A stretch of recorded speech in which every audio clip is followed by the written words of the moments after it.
ಕಣ್ಣೆತ್ತಿ ನೋಡ್ರವ್ವ ಕಂಡಾಯ ಮೂರುತಿಯ, ಕಣ್ಣಾರೆ ಕಂಡು ಕೈ ಮುಗಿದು ದಾನವ ನೀಡಿರವ್ವ.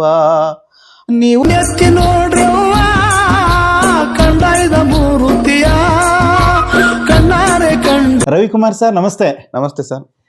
ಇಡೀ ಕರ್ನಾಟಕದಾದ್ಯಂತ ಆಚೆಗೂ ಕೂಡ ಪ್ರಸಿದ್ಧಿಯಾಗಿದ್ರಿ. ಮಾದೇಶ್ವರ ದಯ ಬರದೆ ಅನ್ನೋ ಹಾಡನ್ನ ಬರೆದು ಕರ್ನಾಟಕದಲ್ಲಿ ಒಂದು ಭಕ್ತಿ ಪರಂಪರೆಯನ್ನೇ ಹುಟ್ಟಾಕ್ಬಿಟ್ಟಿದ್ದೀರಾ ಸರ್. ನೀವು ಹಲವಾರು ಹಾಡುಗಳನ್ನ ಮಳವಳ್ಳಿ ಮಾದೇವ ಸ್ವಾಮಿ ಹಾಡಿರುವಂಥ ಎಲ್ಲ ಹಾಡುಗಳನ್ನ ನೀವು ಆಲ್ಮೋಸ್ಟ್ ಆಲ್ ನೀವೇ ಬರೆದಿರೋದು ಅಂತ ಗೊತ್ತಾಯ್ತು.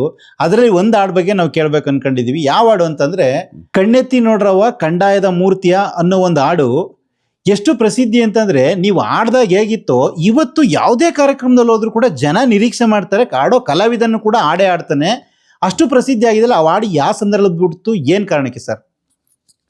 ಸರ್ ಆ ಹಾಡು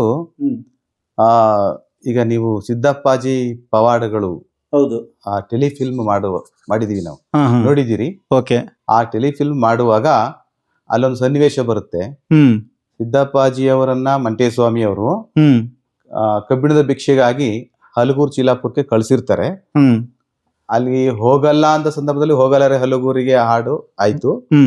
ಆಮೇಲೆ ಅಲ್ಲಿ ಆ ಊರಿಗೆ ಹೋಗ್ಬೇಕಾದ್ರೆ ಆ ಊರಿನ ದೃಶ್ಯವನ್ನ ದೂರದಿಂದ ನೋಡಿದ ತಕ್ಷಣ ಭಯ ಶುರುವಾದಾಗ, ಅಯ್ಯಯ್ಯೋ ನಾನು ಯಾತಕ್ಕಾದ್ರೂ ಆ ಮಂಟೇಸ್ವಾಮಿ ಅವರ ಜಿರ್ದೆ ಅಂತ ಹೇಳಿ ಅಲ್ಲಿ ನಾನು ಪಾಪಿ ಆಗ್ಬಿಟ್ಟೆ ಜಿರ್ದು ಇಂಥ ಒಂದು ಘೋರವಾದ ಸಾಹಸವನ್ನ ನಾನು ಮಾಡ್ಬೇಕಾಗಿದೆಯಲ್ಲ ಅಂತ ಭಯಕ್ಕೆ ಅಲ್ಲೊಂದು ಹಾಡು ಹಾಡಿದ್ರು.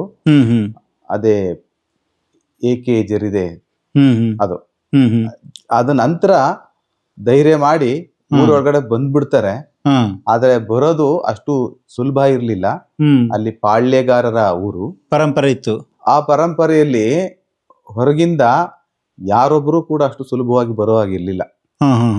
ನಾನಾದ್ರೂ ಹೇಗೆ ಹೋಗ್ಬೇಕು ಅಲ್ಲಿಗೆ ಅಂತೇಳಿ ಇವರು ಅವರ ಗುರುಗಳು ಕೊಟ್ಟಿರ್ತಕ್ಕಂಥ ಕಂದಾಯವನ್ನ ಹೆಗಲಿಗೇರಿಸ್ಕೊಂಡು ಆಗ ದಾನ ಧರ್ಮ ಮಾಡಿ ಅಂತ ಕೇಳ್ಕೊಂಡು ಹೊರಡ್ತಾರೆ ಊರೊಳಗಡೆ. ಆವಾಗ ಆತರ ಆದ್ರೆ ನನ್ನನ್ನು ಯಾರು ಹೊಡೆಯಲ್ಲ ಬಡಿಯಲ್ಲ, ಒಂದು ಭಿಕ್ಷೆ ಕೇಳ್ಕೊಂಡು ಹೋಗ್ತಾರೆ. ಭಿಕ್ಷೆ ಕೇಳುವಾಗ ಆ ಸನ್ನಿವೇಶಕ್ಕೂ ಒಂದು ಹಾಡು ಬರೀರಿ ಅಂತ ಪ್ರೊಡ್ಯೂಸರ್ ಹೇಳಿದ್ರು. ಹಾಗಾಗಿ ಆ ಸನ್ನಿವೇಶಕ್ಕೆ ಬರಿಬೇಕು ಅಂತ ಬರ್ದಿದ್ದು. ಕಣ್ಣೆತ್ತಿ ನೋಡ್ರವ ಈ ಕಂದಾಯ ಮೂರ್ತಿನ, ಮತ್ತೆ ಕಣ್ಣೆತ್ತಿ ನೋಡಿ ನೀವು ಕೈ ಮುಗಿದು ದಾನ ಮಾಡಿ ನೀವು ಅಂತ ಹೇಳಿ. ಯಾಕೆ ಅಂತಂದ್ರೆ ಈಗಲೂ ಕೂಡ ವೇದಿಕೆಗಳಲ್ಲಿ ಆ ಹಾಡನ್ನ ಕಲಾವಿದರು ಹಾಡ್ತಾರೆ. ಹಾಡುವಾಗ ಬೇರೆ ಹಾಡುಗಳಿಗಿಂತ ಈ ಹಾಡುವಾಗ ಮಾತ್ರ ಅವರು ಜೋಳಿಗೆಯನ್ನು ಧರಿಸಿ ಹಾಡ್ತಾರೆ. ಅಲ್ಲೂ ಕೂಡ ಅವರಿಗೆ ಒಂದು ಉತ್ತಮವಾದ ಒಂದು ಗಳಿಕೆ ಅಂದ್ರೆ ಭಕ್ತಿಯಿಂದ ಬರ್ತಕ್ಕಂಥದ್ದು. ಅದನ್ನ ಗಳಿಕೆ ಅನ್ನಬಾರ್ದು, ಅವ್ರ ಜೋಳಿಗೆಯನ್ನ ತುಂಬಿಸುತ್ತೆ ಆ ಭಕ್ತಿ. ಅಂದ್ರೆ ಅವರು ಅಲ್ಲಿ ಒಂದು ಚಿತ್ರಕ್ಕೆ ಸನ್ನಿವೇಶಕ್ಕೆ ಅವರು ಭಯ ಇದ್ದದ್ರಿಂದ ಅಲ್ಲಿ ಅವರೊಂದು ಪಾತ್ರ ಮಾಡ್ಕೊಂಡು ಹೋದ್ರು. ಏನಂದ್ರೆ ಒಂದು ಭಿಕ್ಷೆ ಬೇಡೋ ರೀತಿ ಊರೊಳಗಡೆ ಹೋದ್ರು. ಆದ್ರೆ ಇವತ್ತು ಯಾವುದೇ ಕಾರ್ಯಕ್ರಮಗಳಲ್ಲಾದ್ರೂ ಕೂಡ ಒಬ್ಬ ಕಲಾವಿದ ಆಡ್ಬಿಟ್ಟು ಹಾಡು ಸ್ಟಾರ್ಟ್ ಮಾಡಿ ಒಂದು ಜೋಳಿಗೆ ಹಾಕೊಂಡು ನೆರೆದಿರೋ ಸಾವಿರಾರು ಜನಗಳ ಮಧ್ಯದಲ್ಲಿ ಹೋದ್ರೆ ಅಲ್ಲಿ ಬಡವ, ಬಲ್ಲಿದ, ಕುಂಟ, ಕುರುಡ, ಯಾವುದೇ ಅಂಗವಿಕಲರು ಯಾರೇ ಆಗಿರ್ಲಿ, ವಯಸ್ಸಾದವ್ರು ಎಲ್ಲರೂ ಕೂಡ ಅವ್ರ ಕೈಲಿದ್ದು 10, 20, 50, 100, 500 ಗಂಟೆ ಕೊಡೋದನ್ನ ನಾವು ಕಣ್ಣಾರೆ ಇವತ್ತು ನಡೀತಾ ಇದೆ. ಖಂಡಿತ ಸರ್. ಅಂದ್ರೆ ಏನು ಆ ತರದ ಒಂದು ಜನಗಳಿಗೆ ಆ ತರದ ಒಂದು ಅಟ್ಯಾಚ್ಮೆಂಟ್. ಅಂದ್ರೆ ಅವರು ಆ ಜೋಳಿಗೆಯನ್ನು ನೋಡಿದ ತಕ್ಷಣ ಅವರು ರುದ್ರಾಕ್ಷಿ ಮಣಿ ಇದೆಲ್ಲ ಧರಿಸಿರುವಾಗ ಮತ್ತೆ ಆ ಹಾಡು ಕಂದಾಯ ಮೂರ್ತಿ ಬಗ್ಗೆ ಹಾಡ್ತಕ್ಕಂಥ ಹಾಡು, ಆ ಸಾಹಿತ್ಯ ಎಲ್ಲ ಕೇಳಿದಾಗ ಭಕ್ತಿ ಪರವಶರಾಗಿ ಅವರು ಇವರನ್ನೇ ದೇವರು ಅಂತ ಪರಿಭಾವಿಸ್ತಾರೆ. ಮಂಟೇಸ್ವಾಮಿ ಅನ್ಕೋಬಿಡ್ತಾರೆ. ಅವ್ರ ಕಾಣಿಕೆಯನ್ನ ಜೋಳಿಗೆಗೆ ನೀಡೋದು ಅಷ್ಟೇ ಅಲ್ಲ, ಪಾದಕ್ಕೆ ಬಿದ್ದು ನಮಸ್ಕಾರ ಮಾಡ್ಕೋತಾರೆ. ಹಾ ಸರ್, ಕರೆಕ್ಟ್. ಅವ್ರು ಚಿಕ್ಕವರಾಗಿರ್ಲಿ ದೊಡ್ಡವರಾಗಿರ್ಲಿ, ಚಿಕ್ಕವ್ರಿಗೂ ದೊಡ್ಡವರು ಒಂದ್ ರೀತಿ ಸಿದ್ದಪ್ಪಾಜಿ ನೋಡಿದಷ್ಟೇ ಭಕ್ತಿ ಪರವಶರಾಗ್ತಿರ್ತಾರೆ. ಹೌದು. ಅಂದ್ರೆ ಅವರು ಪರಿಭಾವನೆ, ಇವರೇ ದೇವರು ಅಂತ ಅಷ್ಟೇ. ಯಾಕೆ ನೋಡಿ, ಈಗ ಇದು ಮಂಟೇಸ್ವಾಮಿ ಅವರ ಕತೆ. ಈ ಇವ್ರನ್ನ ನಾವು ನೀಲಗಾರರು ಅಂತ ಕರಿತೀವಿ. ಹೌದು. ಮಾದೇಶ್ವರರ ದೇವರ ಗುಡ್ರಿದಾರಲ್ಲ, ಅಲ್ಲೂ ಕೂಡ ಈ ಪರಂಪರೆ ಇದೆ. ಹೌದು, ನಾವು ಚಿಕ್ಕವರಾಗಿದ್ದಾಗಿಂದ ನೋಡಿದೀವಿ ಎಲ್ಲ. ಅಂದ್ರೆ ಬೆಟ್ಟಕ್ಕೆ ಹೋಗಿದ್ದು ಅವ್ರು ಬಂದ್ರೆ, ಮಾದೇಶ್ವರ ಬೆಟ್ಟಕ್ಕೆ ಹೋಗಿದ್ ಬಂದ್ರೆ ಅವರನ್ನ ಕಾಲು ಕೂಡ ತೊಳಿಸ್ದೇನೆ ನಮ್ಮ ಮನೆಗೆ ಬನ್ನಿ ಅಂತ ಅವ್ರನ್ನ ಮನೆಗೆ ಕರೆದು ನಮ್ಮ ಮನೆಗೆ ಒಂಚೂರು ಬಂದು ಕುಂತಿದ್ದೋಗಿ ಅಂತ ಊಟ ಮಾಡಿ ಕರೆದು ಊಟಕ್ಕೆ ಹಾಕಿ ಕಳಿಸ್ತಿದ್ರು. ಅಂದ್ರೆ ಮಾದೇಶ್ವರನ ಬೆಟ್ಟದಲ್ಲಿ ಆ ಮಾದೇಶ್ವರ ತಿರುಗಾಡದಂತ ಜಾಗದಲ್ಲಿ ಇವರು ಅಲ್ಲಿ ಕುಂತಿದ್ದು ನಿಂತಿದ್ದು ಮಲಗಿದ್ದು ಬಂದಿದ್ದಾರೆ. ಅವ್ರ ಆಶೀರ್ವಾದ ಇವ್ರಿಗೆ ಆಗಿದೆ, ನಾವು ಹೋಗಕ್ ಆಗಿಲ್ಲ ಅಂದ್ರೆ ಇವರೇ ಮಾದೇಶ್ವರ ಇವ್ರ ಜೊತೆಲಿ ಬಂದಿರ್ತಾನೆ ಅಂತಕ್ಕಂಥ ಒಂದು ಪರಿಭಾವನೆ.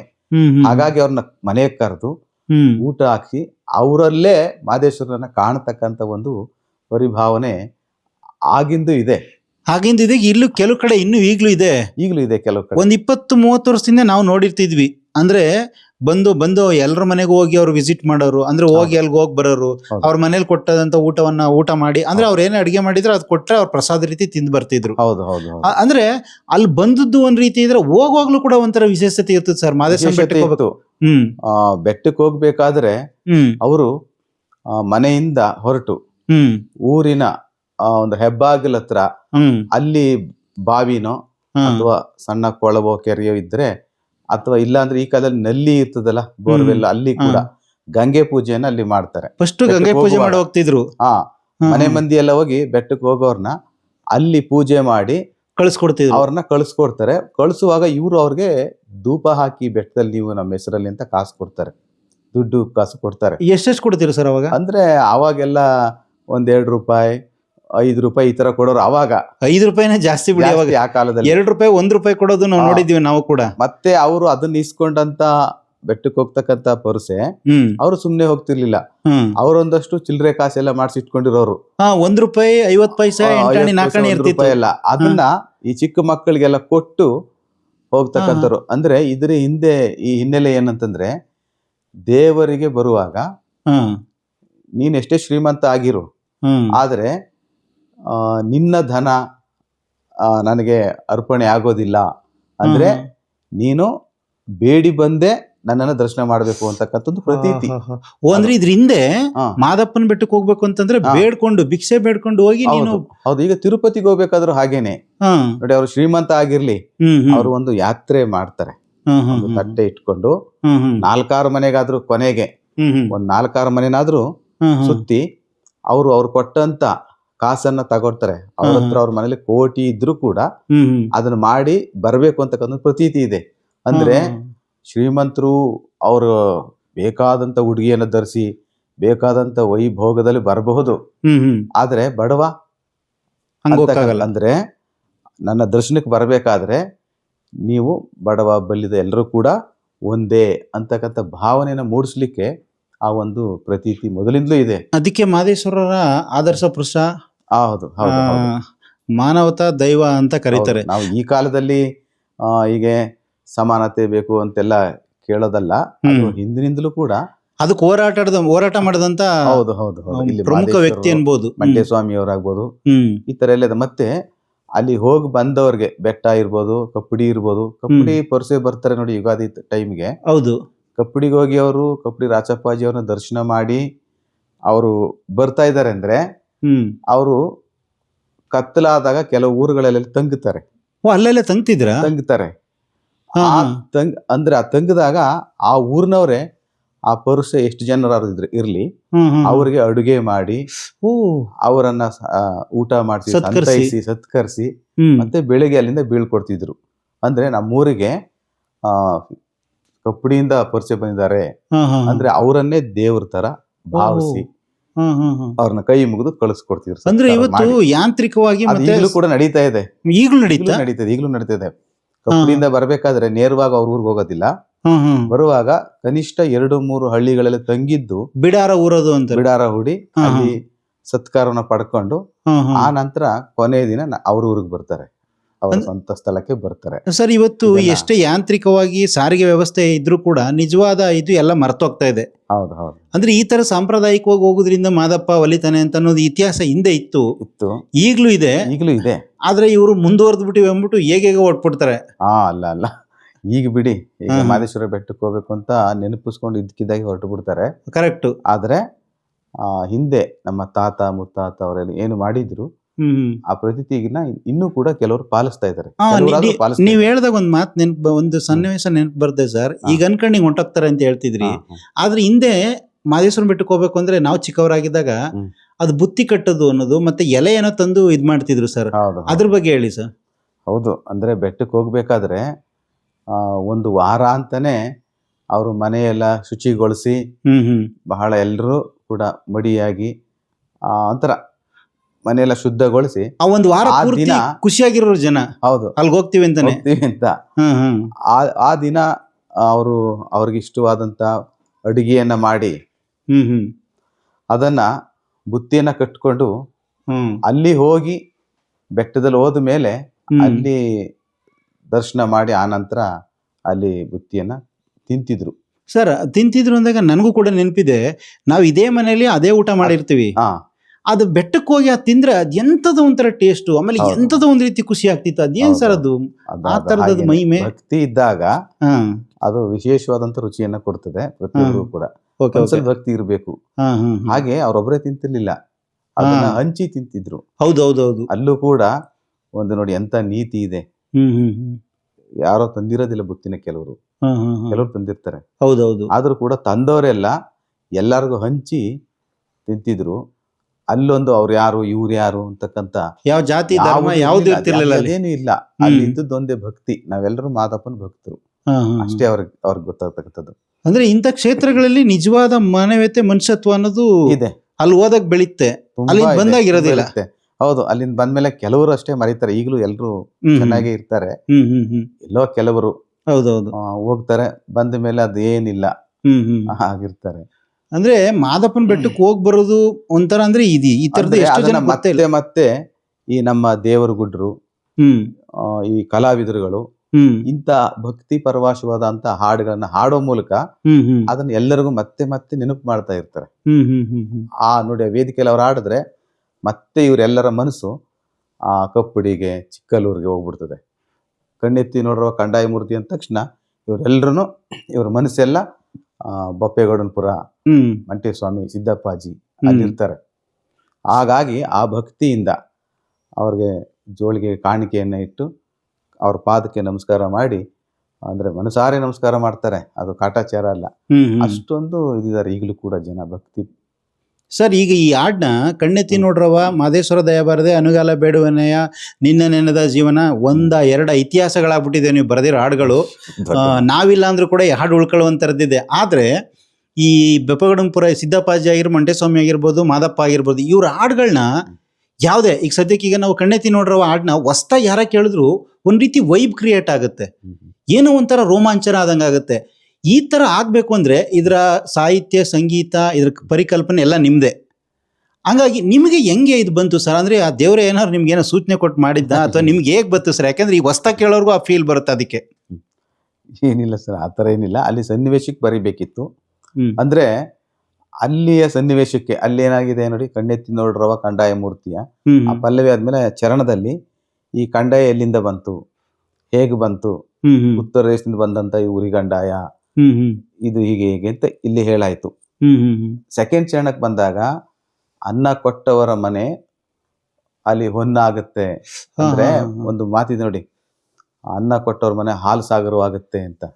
ಅದನ್ನ ನೆನಪಿಸ್ಕೊಂಡು ನಾನು, ಹೌದು ಪ್ರತಿಯೊಬ್ಬರು ನೀಡಬೇಕು, ಇನ್ನೊಬ್ಬರಿಗೆ ನೀಡಿ ನಾವು ಪಡಬೇಕು, ಕೊಡುಗೈ ದಾನಿಗಳಾಗಬೇಕು ಅಂತಕ್ಕಂಥ ನೀತಿಯನ್ನ ಆ ಸೆಕೆಂಡ್ ಚರಣದಲ್ಲಿ ಬರ್ದೆ. ಹಾಗಾಗಿ ಆ ಚರಣವನ್ನ ಕೇಳಿದಾಗ, ಆ ಹಾಡ ಕೇಳಿದಾಗ ಟೋಟಲಿ ಜನ ಅವರು ಕೂಡ ನೀಡ್ತಾರೆ. ಅಂದ್ರೆ ಆ ಸಾಹಿತ್ಯವನ್ನ ಅರ್ಥ ಮಾಡ್ಕೊತಾರೆ ಅಂತ ಆಯ್ತು. ನಾವೇನು ಅಲ್ಲಿ ಒಂದು ಸನ್ನಿವೇಶಕ್ಕೆ ಅಂತ ಬರ್ದದ್ದು, ಆದ್ರೆ ಇದು ಎಲ್ಲಾ ಸನ್ನಿವೇಶದಲ್ಲೂ ಕೂಡ ಈ ಕಾಲಘಟ್ಟದಲ್ಲೂ ಕೂಡ ಅದು ಎಲ್ಲರಿಗೂ ಅಪ್ಲೈ ಆಗ್ತಾ ಇದೆ. ಸರ್ ಇವತ್ತು ಯಾಂತ್ರಿಕವಾಗಿ ನಾವ್ ಎಷ್ಟೇ ಜಗತ್ತಲ್ಲಿ ಮುಂದುವರೆದಿದ್ರು ಕೂಡ ಹಸಿವು ಒಂದ್ 10 ರೂಪಾಯಿ ಕೊಡು, 1 ರೂಪಾಯಿ ಕೊಡು ಅಂದ್ರೆ ಯಾರು ಕೂಡ ಕೊಡೋದಿಲ್ಲ. ಆದ್ರೆ ಇವತ್ತು ಕೂಡ ಆ ಹಾಡು ಕೇಳ್ತಿದ್ದಂಗೆ ಜನಗಳಲ್ಲಿ ಭಕ್ತಿ ಪರವಶರಾಗಿ ಅವ್ರಲ್ಲಿ ಎಷ್ಟಿರುತ್ತೆ ಹಿಂದೆ ಮುಂದೆ ನೋಡೋದಿಲ್ಲ. ತಿಳಿದವ್ರು ಹೇಳ್ತಾರಲ್ಲ, ಕೊಡ್ಬೇಕು ಅನ್ನಿಸ್ತಾ ಕೊಟ್ಬಿಡ್ಬೇಕು ಅಂತ, ಹಂಗೆ ಎಲ್ಲರೂ ಕೊಟ್ಬಿಡ್ತಾರೆ. ಎಷ್ಟೋ ಕಲಾವಿದರುಗಳಿಗೆ ಒಂದು ಬದುಕು ಆಗ್ತಾ ಇದೆ, ಒಂದು ದಿನದ ಆದಾಯನೂ ಕೂಡ ಆಗ್ತಾ ಇದೆ. ನಿಜವಾಗ್ಲೂ ಕೂಡ ಅದು ಎಷ್ಟು, ಈಗ ಆಲ್ರೆಡಿ ಎಷ್ಟು ವರ್ಷ ಆಗಿರ್ಬೋದು ಸರ್ ಹಾಡು ಬರೆದು? ಅದು ಹಾಡಾಗಿ ಸರ್ ಒಂದು 10-12 ವರ್ಷಗಳಾಗಿದೆ ಸರ್. 12 ವರ್ಷ ಆದ್ರೂ ಕೂಡ ಇನ್ನೂ ಹೊಸತನವನ್ನ ಕಾಪಾಡ್ಕೊತಾ ಇದೆ. ಹೌದೌದು ಸರ್. ಅದು ಈಗಲೂ ಕೂಡ ಪ್ರತಿ ದಿನಾನು ಆ ವೇದಿಕೆಗಳಲ್ಲಿ ಅದರಲ್ಲೂ ನಮ್ಮ ಕಥೆಗಳನ್ನ ಹೇಳ್ತಾರಲ್ಲ, ಕತೆ ನೀಲಗಾರರು ಕತೆ ಮಾಡುವಂತವ್ರು, ದೇವರಗುಡ್ರು ಇವರಂತೂ ತಪ್ಪದೆ ಹಾಡ್ತಾರೆ ಅದನ್ನ. ನಮ್ಮ ಆರ್ಕೆಸ್ಟ್ರಾ ಕಲಾವಿದರು ಅದ ಹಾಡ್ಲಿಲ್ಲ ಅಂದ್ರೂ ಬೇರೆ ಹಾಡುಗಳು ಹಾಡ್ತಾರೆ. ಬಟ್ ಈ ಹಾಡು ಮಾತ್ರ ನೀಲಗಾರರು ಇವರೆಲ್ಲ ಅವರು ನೀಲಗಾರರು ಬೆಳಗ್ಗೆ ಟೈಮ್ ಪಡಿ ಮಾಡಕ್ ಹೋಗ್ತಾರಲ್ಲ ಮನೆಯಿಂದ ಮನೆಗೆ ಭಿಕ್ಷೆ ಮಾಡುವಾಗ ಆಗ್ಲೂ ಕೂಡ ಇದನ್ನ ಹಾಡ್ತಾರೆ, ಈ ಗೀತೆಯನ್ನ ತಪ್ಪದೆ ಹಾಡ್ತಾರೆ. ಯಾವುದೇ ಉತ್ತರ ಕ್ರಿಯಾದಿ ಕಾರ್ಯಕ್ರಮ ಆಗಿರ್ಲಿ, ಯಾವುದೇ ದೇವರ ಕಾರ್ಯಕ್ರಮ ಆಗಿರ್ಲಿ, ಗುಡ್ಡನ್ ಬಿಡಿಸೋದಿರ್ಲಿ, ಯಾವ್ದಾರ ದೇವ್ರ ಜಾತ್ರೆ ಆಗಿರ್ಲಿ, ಏನೇ ಕಾರ್ಯಕ್ರಮ ಆಗ್ಲಿ ಅಂಥದ್ರಲ್ಲಿ ಎಲ್ಲ ಕಡೆ ಈ ಹಾಡು ಪ್ರಸಿದ್ಧಿ. ಈಗಲೂ ಕೂಡ ಪ್ರಸಿದ್ಧಿ ಆದ್ರೂ ಕೂಡ ಎಂಥದೇ ಜನ ಇದ್ರೂ ಕೂಡ ಕೊಡುಗೈ ದಾನಿಗಳ ತರ ಕೊಡ್ತಾರೆ. ನಿಜವಾಗ್ಲೂ ಕೂಡ ನಿಮ್ಮ ಒಂದು ಪರಿಕಲ್ಪನೆ ಇಂದ ಎಷ್ಟೋ ಜನ ಕಲಾವಿದರುಗಳಿಗೆ ಒಂದು ಬದುಕಾಗ್ತಿದೆ ಅಂದ್ರೆ ಇದು ತಪ್ಪಾಗ್ಲಾರ್ತು. ಯಾಕೆಂದ್ರೆ ಮಾದಪ್ಪ ಅದೇನೋ ಗೊತ್ತಿಲ್ಲ, ಅದು ಹೆಂಗೆ ನಿಮ್ಗೆ ಆ ಒಂದು ಆಲೋಚನೆಯನ್ನು ಕೊಟ್ಟ ಅಂತ ಆ ಥರದ ಒಂದು ಇದೆ. ನಿಜವಲ್ಲೂ ಅದು ಇಷ್ಟೊತ್ತವರೆಗೂ ಕೂಡ ನೀವು ಈ ಮಾದೇಶ್ವರಂ ಬೆಟ್ಟಕ್ಕೆ ಹೋಗುವಾಗ ಮತ್ತೆ ಬರುವಾಗ ಎಷ್ಟೊಂದು ಒಂದು ಚಿಕ್ಕದು ಒಂದು ಅನ್ನಿಸ್ಬೋದು. ಎಷ್ಟೋ ಇವತ್ತಿನವ್ರಿಗೆ ಗೊತ್ತಿಲ್ಲ, ಹೋಗೋ ಬರೋದು ಅದೆಷ್ಟು ಅದ್ಭುತವಾಗಿ ಹೇಳಿದ್ರಿ. ಅಂದ್ರೆ ಆ ಪರಂಪರೆ ಇನ್ನೂ ಇದೆಯಾ ಸರ್? ಇದೆ ಸರ್, ಇದೆ. ಕೆಲವು ಕಡೆ ಇನ್ನೂ ಇದೆ, ಹಳ್ಳಿಗಳಲ್ಲಿ ಅದು ಇದೆ. ಪರಂಪರೆನ ತಪ್ಪದೆ ಪಾಲಿಸ್ತಾರೆ. ಅಂದ್ರೆ ನೀವ್ ಹೇಳೋ ಪ್ರಕಾರ ಅಥವಾ ವಾಸ್ತವ ಪ್ರಕಾರ ನಾವು ಪಟ್ಟಂತ ಹಿಂಗ್ ಹೋಗ್ಬಾರ್ದು, ಮಾದಪ್ಪನ ಬೆಟ್ಟಕ್ಕೆ ಹೋಗ್ಬೇಕು ಅಂದ್ರೆ ಈ ತರದ ಒಂದು ಪ್ರೊಸೀಜರ್ಲಿ ಹಿರಿಯರು ಹಾಕೊಟ್ಟಿರ್ತಾರೆ, ನಾವು ಹೋಗ್ಬಾರ್ದು ಅಂತ ನಾವ್ ಯಾರಿಗೂ ಆತರ ಹೇಳಕ್ಕಾಗಲ್ಲ, ಗೆರೆ ಹೇಳಕ್ಕಾಗಲ್ಲ. ಹೌದು, ಅವರವರ ಭಾವ, ಅವರವ್ರ ಭಕ್ತಿ. ಅದು ಕೆಲವರಂತೂ ಹಲವು ಜನ ಇನ್ನೂ ಕೂಡ ಆ ಪರಂಪರೆಯನ್ನು ಬಿಟ್ಟಿಲ್ಲ, ಪಾಲಿಸ್ತಿದ್ದಾರೆ. ಅಂದ್ರೆ ಭಕ್ತಿ, ಅದರಿಂದ ಎಲ್ಲರಿಗೂ ಒಳ್ಳೇದಾಗ್ತಾ ಇದೆ. ನಾನು ಯಾಕೆ ಕೇಳಿದೆ ಅಂದ್ರೆ ಸರ್, ಈಗ ಸುಮ್ನೆ ಇವತ್ತಿದ್ದು ನಾಳೆ ಹೋಗಿ ಬಂದ್ಬಿಡ್ತಾರಲ್ಲ, ಅದೇ ಜಂಜಾಟ, ಅದೇ ಇದ್ರಲ್ಲಿ ಒದ್ದಾಡ್ತಿರ್ತಾರೆ. ಒಂದು ಹಳೆ ಕಾಲದ ಸಂಪ್ರದಾಯ ತರ ಊರಲ್ಲಿ ಒಂದಷ್ಟು ಜನ ಸೇರ್ಕೊಂಡು ಒಂದು ಟೆಂಪೋ ಬಸ್ಸೋ ಮಾಡ್ಕೊಂಡು ಹೋಗಿ ಅಥವಾ ಒಂದು ವಾರ ಕರೆಕ್ಟಾಗಿ ಬುತ್ತಿ ಕಟ್ಕೊಂಡು ಹೋಗಿ ಬಂದವರು ಮಿನಿಮಮ್ ಒಂದು 20 ರಿಂದ 30 ದಿನ ಒಂದ್ ರೀತಿ ನೆಮ್ಮದಿ ಬದುಕನ್ನ ನೋಡಿದೀವಿ ಸರ್, ನಮ್ಮ ಮನೆಗಳಲ್ಲೂ ಕೂಡ. ಅಂದ್ರೆ ಹಿರಿಯರ ಒಂದು ಕಟ್ಟುಪಾಡುಗಳನ್ನ ಕೆಲವರು ಸಂಪ್ರದಾಯ ಅನ್ಬಾರ್ದು, ಕೆಲವರು ರೂಪುರೇಖೆಗಳನ್ನ ನಾವು ಪಾಲಿಸ್ಬೇಕು ಅನ್ನೋದು ಸತ್ಯ ಅನ್ಸುತ್ತೆ. ಹೌದು ಸರ್, ಅದನ್ನ ನಾವು ಮೌಢ್ಯ ಅಂತ ಹೇಳಲಿಕ್ಕೆ ಬರಲ್ಲ. ಆಮೇಲೆ ಇದು ಸಂಪ್ರದಾಯ, ಹೌದೌದು, ಪರಂಪರೆಯನ್ನ ಪಾಲಿಸ್ಬೇಕು.